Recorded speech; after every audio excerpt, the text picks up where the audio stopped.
I recently watched one of the many Stephen King films we're getting this year, as well as It Chapter 2, which I've already seen, and Doctor Sleep, which is coming up in the near future. I watched a Netflix picture, In the Tall Grass, which is directed by Vincenzo Natali, the Italian-Canadian director behind Cube and Cypher, and based on the book by King and his son, Joe Hill.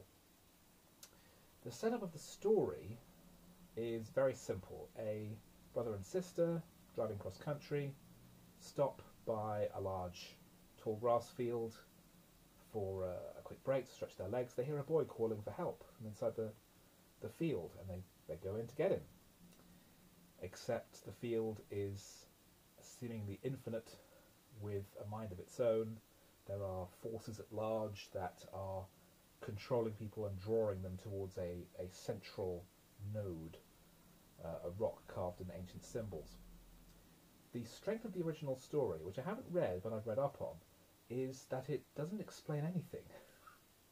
We never find out what the mystery of the field is. We're just given indications of unimaginable horrors that have happened there under the influence of this strange force.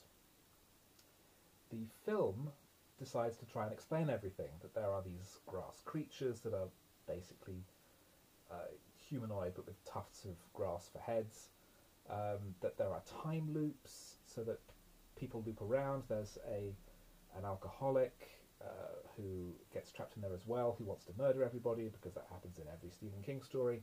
It decides that in order to fill out its running time, well beyond 90 minutes, I thought, it needs to, rather than focus on the central frightening element of the story, just add in a bunch of cliches. Oh yes, there's time loops, because then we can get to do the same things over and over again. Yes, we have more characters, then there are more people who can get butchered.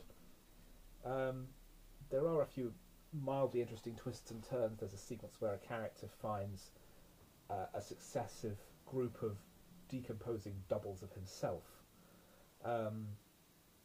The secret of the rock at the centre of the field is never really explained, but there are hallucinations that point towards a possible explanation. And it's the kind of thing where it works so much better where you know nothing. You either know nothing or you know everything, and everything is not really interesting. Nothing is so much more frightening, and the film doesn't really get that. It doesn't really get that this novella would work better as a 50-minute Twilight Zone episode.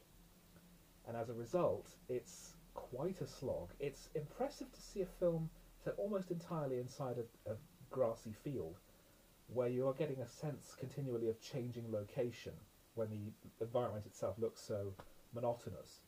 So there is a certain skill there from the photography and from Natali's direction. But overall, it's a minor work in King's canon, and it really shouldn't have had this level of treatment, considering how slender the material is, because the result is just a mess of bits that don't gel.